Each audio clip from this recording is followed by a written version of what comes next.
Welcome back to the Inner Rhythms podcast. My name is Iris Josephina, and today we are exploring some things that have been flooding the headlines lately, more specifically in the Netherlands and in Belgium. I'm not really sure whether this has reached international news, but since this podcast is in English, I'm hoping for it to reach more people so people can get educated. So, something that has been flooding the headlines lately is a quote unquote new birth control pill that is said to be hormone free, only needs to be taken weekly, and has hardly any side effects. That pill, Mifepristone. But as someone who is deeply devoted to the body's innate wisdom and the intelligence of the menstrual cycle, I couldn't help but ask, is this really innovation? Or is it just another interruption of a perfectly healthy cycle that was never broken to begin with? So that's one. Secondly, another quote unquote innovation is a device that works by means of a valve. It's a microscopic valve system that gets inserted into your fallopian tubes. And the idea is simple. When the valve is open, you can get pregnant. When the valve is closed, sperm can't reach the egg. Now, there is a lot to say about this. And while I'm all for innovation, I am first and foremost all about education. So that's what we're going to do here. I am first going to talk about Mifepristone and how there has been a proposal to use this as non-hormonal birth control, and then we're going to talk about this little valve system. So let's dive in. You're listening to the podcast of Iris Josephina. If you're passionate about exploring the menstrual cycle, cyclical living, body wisdom, personal growth, spirituality, and running a business in alignment with your natural cycles, you're in the right place. I'm Iris. I'm an entrepreneur, functional hormone specialist, trainer, and coach. And I am on a mission to share insights, fun facts, and inspiration I discover along the way as I run my business and walk my own path on Earth. Here, you'll hear my personal stories, guest interviews, and vulnerable shares from clients and students. Most people know me from Instagram, where you can find me under @CycleSeeds, or they have been a coaching client or student in one of my courses. I'm so grateful you're here. Let's dive into today's episode. So what is Mifepristone? So originally, they didn't mention this in all of the headlines, but originally Mifepristone is originally used in medical abortion. Mifepristone is basically an anti-progestin, which means that it blocks progesterone. And progesterone is a key hormone that is produced through ovulation and is highest in the second phase of your cycle, in your luteal phase. And it's the key hormone that is needed to maintain a healthy uterine lining and to maintain a pregnancy. Now, they are researching this pill at low dosages for weekly birth control use.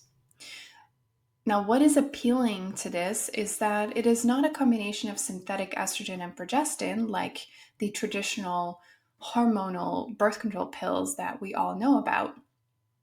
And it is also reported that it causes fewer side effects than the pill, and it is promoted as the new way of non-hormonal birth control. And this promise of fewer side effects is very powerful because in the last couple of years, people have been really waking up to the fact that hormonal birth control actually comes with a lot of side effects that are not particularly nice.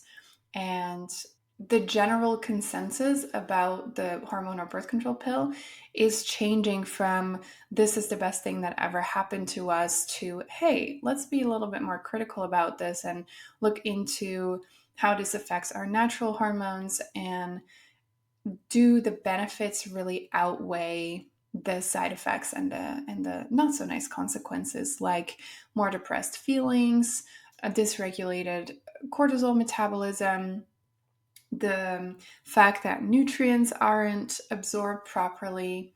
So when we're talking about hormonal birth control, the consensus is that we are starting to understand that this is maybe not the best option for everyone, which I think is a good thing.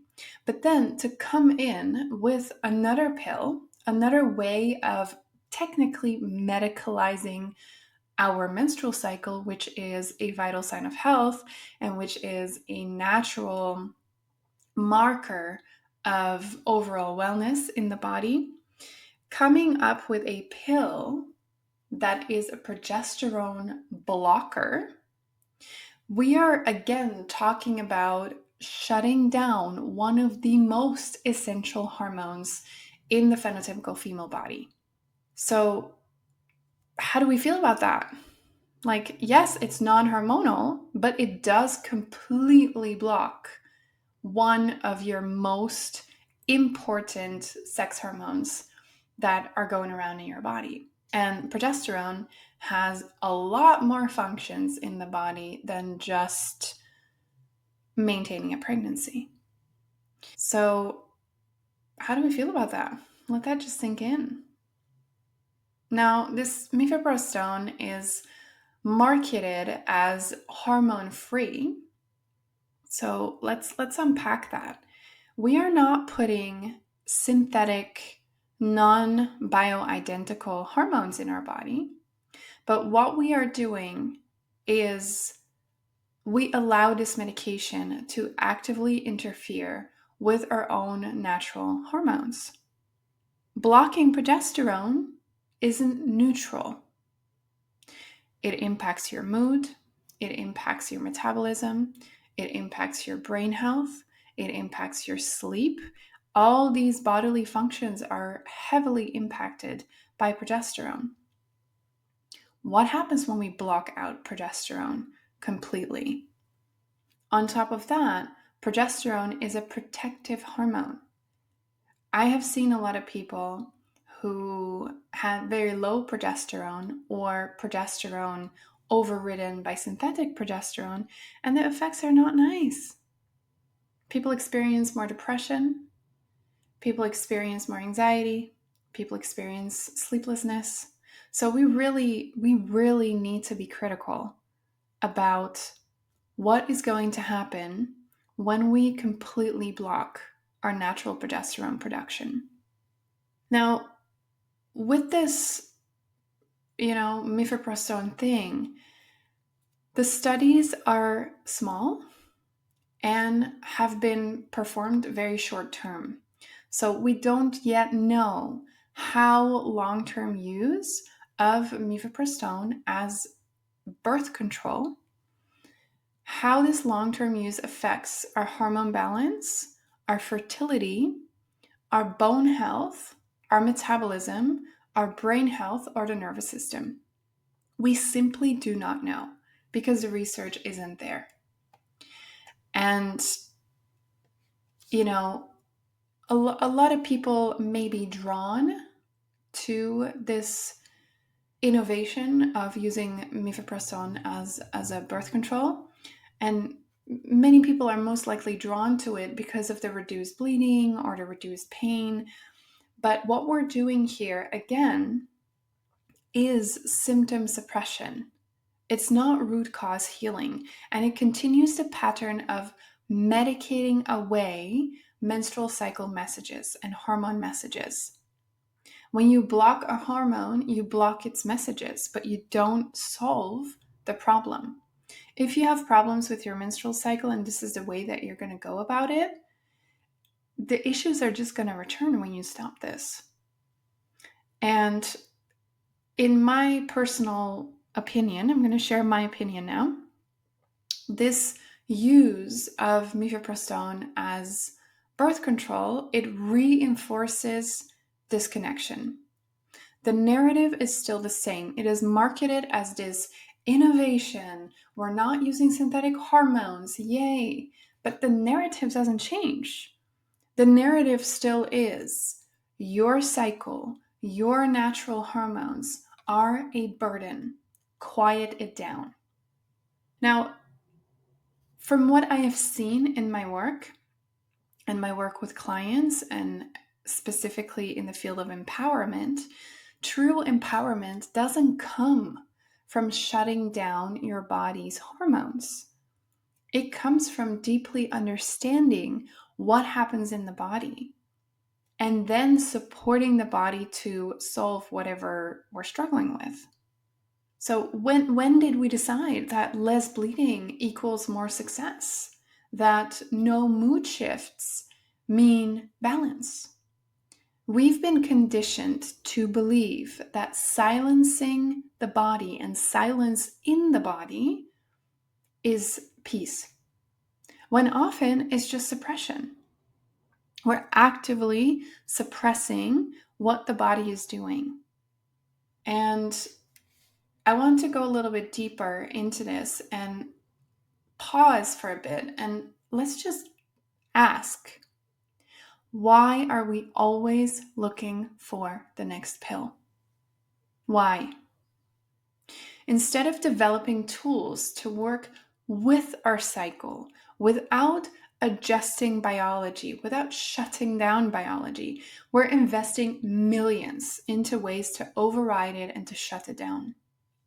Progesterone isn't your enemy, nor is your bleed. They're not our enemies. We have gotten into this narrative that we need to externally control our biology because it's too much for the world to deal with. And I really want to stand for all of us understanding our bodies so deeply that we do not feel the urge to overwrite them and to shut them down.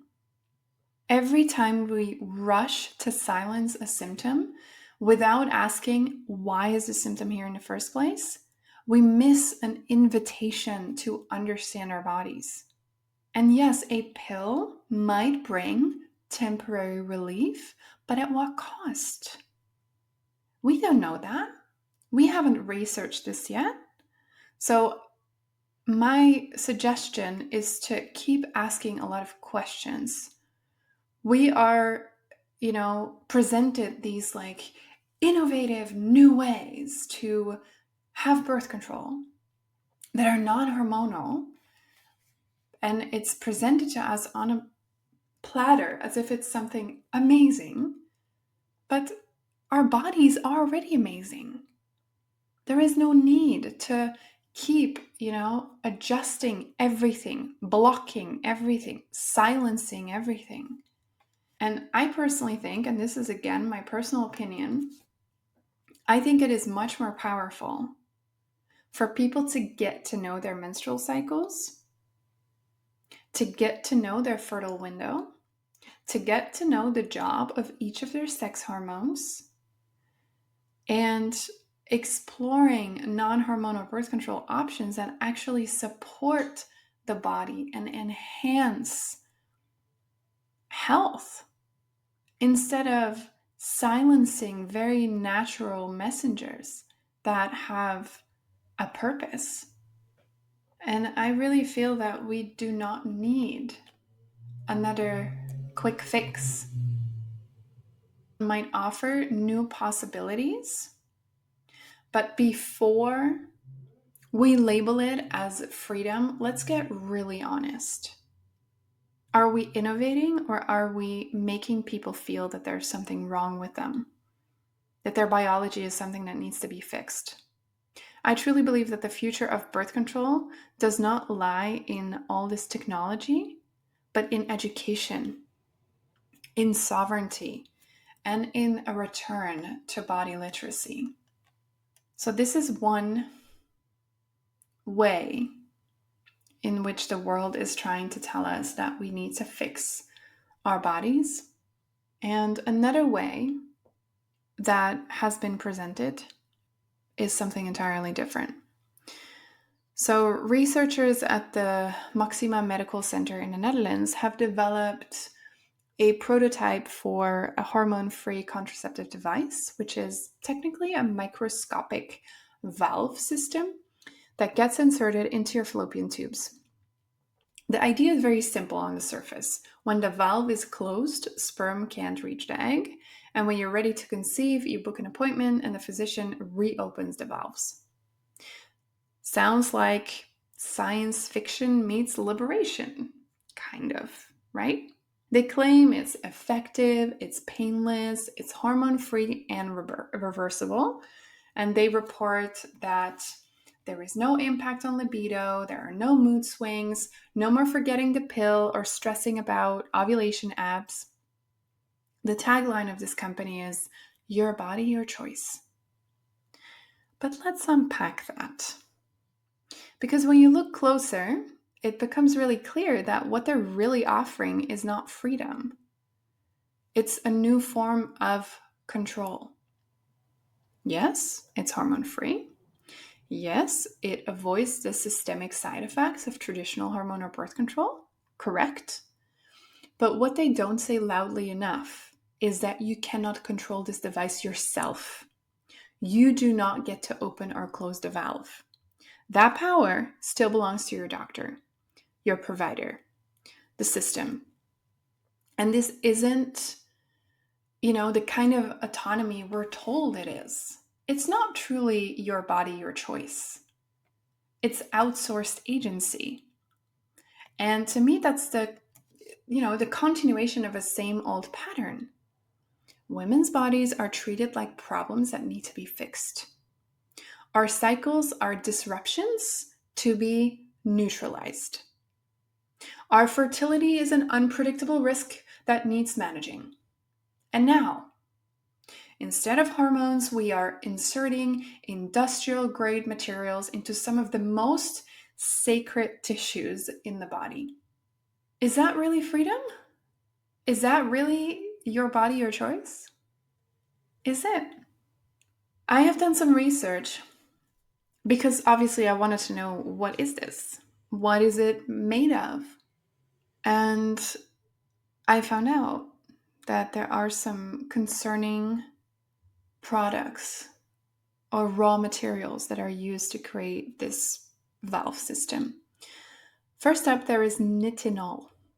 It's a nickel titanium alloy that is praised for its flexibility, but it contains nickel, which is a known allergen that can cause various health problems.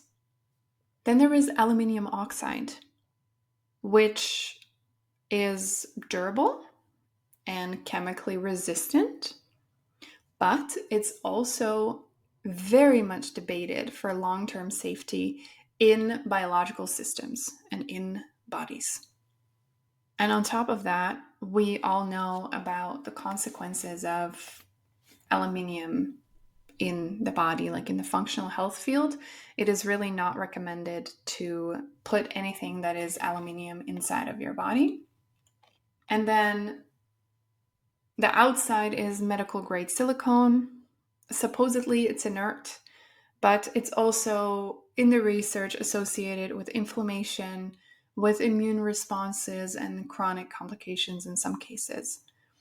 We're talking about stent-like mechanisms that are borrowed from cardiovascular and urological medicine being implanted into the fallopian tubes, as though those tubes are just passive plumbing that can be engineered like a water system. But fallopian tubes are not pipes. Fallopian tubes are also not veins. They are living, pulsing muscular tissue. And they don't just transport eggs. They participate in the orchestration of life. To reduce them to a tube that needs like a gate is to really flatten their function.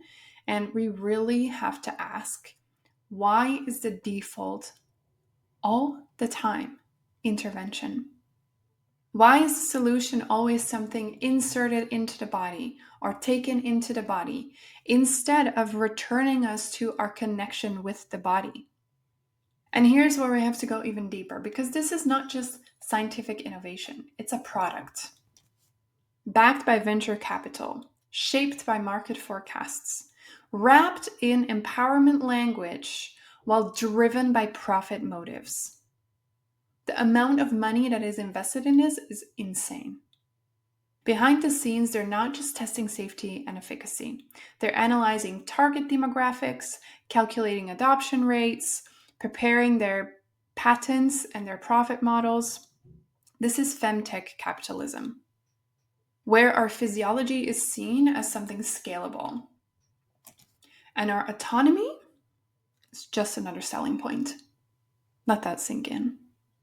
They say, never worry about the pill again. No need for painful IUDs. No impact on libido. Just choose when you open or close your fertility.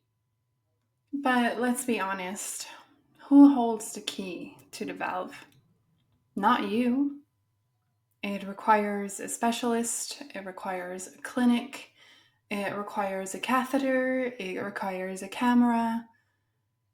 It requires compliance with a system that still does not seem to fully trust your body to be regulated by you.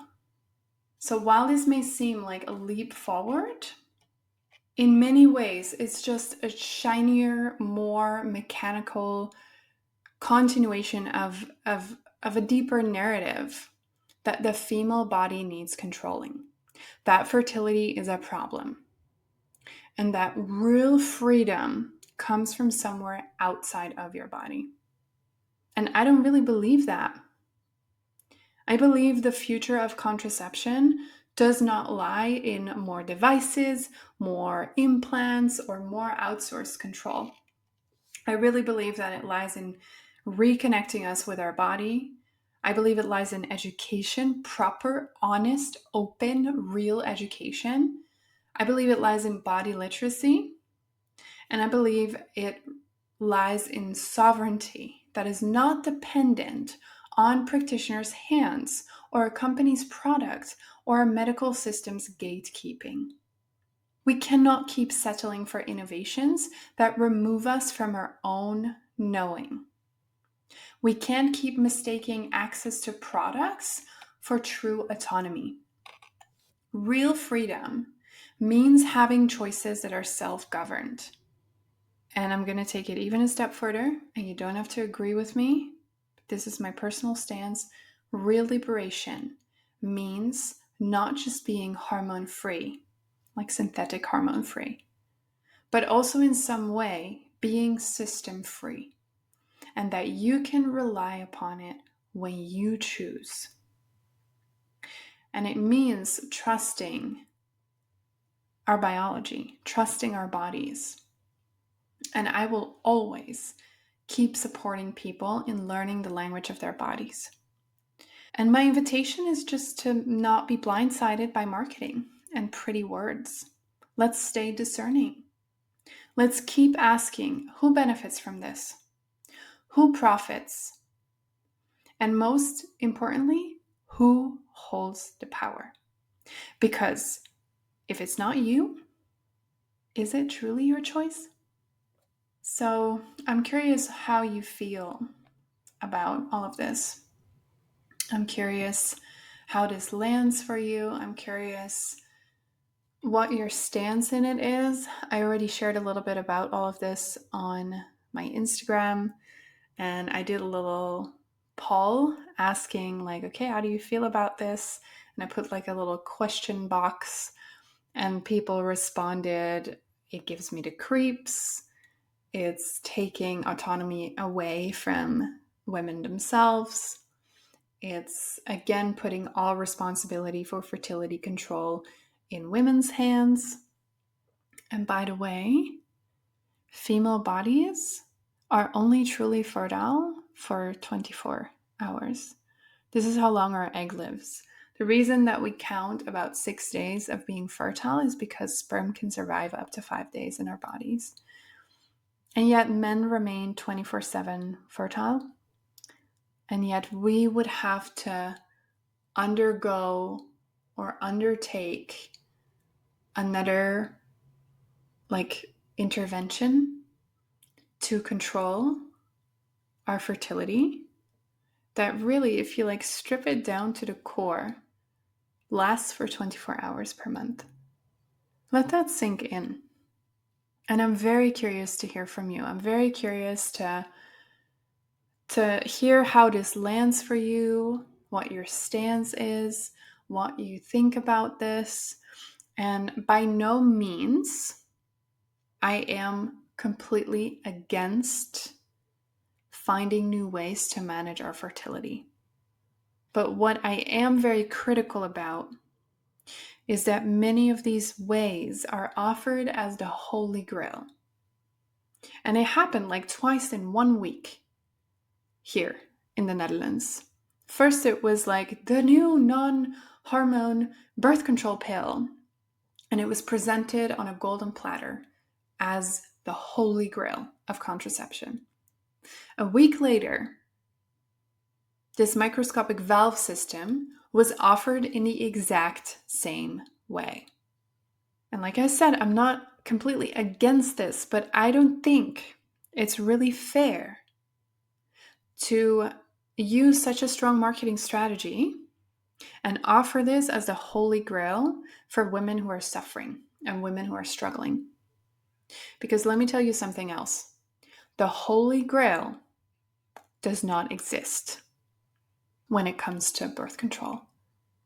It's a very personal journey. Everyone has to weigh the pros and cons. Everyone has to make their own decisions about this. It's very personal. It's very bio-individual. And yet again, all of these quote-unquote innovations are presented as the solution to control your body. The solution for the burden that is female fertility. And I simply do not agree with that, because it does not truly empower people. We are medicalizing biologically healthy menstrual cycles. We are medicalizing biologically healthy bodies, while there is nothing wrong with us. Nothing. So keep your mind open. Keep asking questions. And most importantly, trust yourself when you are, weighing out all of the options for birth control. Choose something that truly, truly feels good for you. And maybe it is one of these two options. That's possible. But make sure that you are educated. Make sure that you know how it works. Make sure that you know what you can expect. Make sure that you have people that you trust that you can talk to outside of the medical system and inside of the medical system. And make sure that the people that you're going to talk to are honest to you, who do not have a hidden agenda of trying to sell you something. Because in the end, the medical system is also just a marketing system. Let's not forget that. It's a business. And we need to remember that. So my humble recommendation is to stay close to yourself and keep asking the questions. Be discerning. And make sure that whatever option you choose truly feels in alignment with what you believe, what you value, and what you need for your body, for your fertility, and for your sense of sovereignty. And as always, feel free to reach out to me if you need extra education, if you need extra support. I'm here for you. And let's make sure that your choices of contraception are heard, are seen, and respected. And if you are one of these people who are like, that I'm going to put something like that in my body, all good as well. And if you are someone who is like, I would love to know my own body, I would love to learn about my menstrual cycle, and I would actually love to become more aware about my fertility, about my menstrual cycle, I have something for you. I have created my masterclass, Chart Your Cycle, where I teach you everything you want to know and everything that you haven't learned in school about your menstrual cycles. about the hormones, about your fertile window, about your primary fertility biomarkers like your basal body temperature, your cervical fluid, the position and the texture of your cervix. I teach you everything about it so you can get to know your menstrual cycle intimately. And I teach you how to chart it so that you know when you are fertile, when you're not fertile, when you need to use extra protection if you don't want to get pregnant, and how to truly take control of your menstrual cycle and have the wisdom and the knowledge in your own hands. If that's something that you're interested in, feel free to hop on to the show notes. I put a link to my class there. Check it out. If it resonates with you, feel free to get it, and I'd be happy to teach you everything I know about menstrual cycle charting. And I'll see you in the next episode.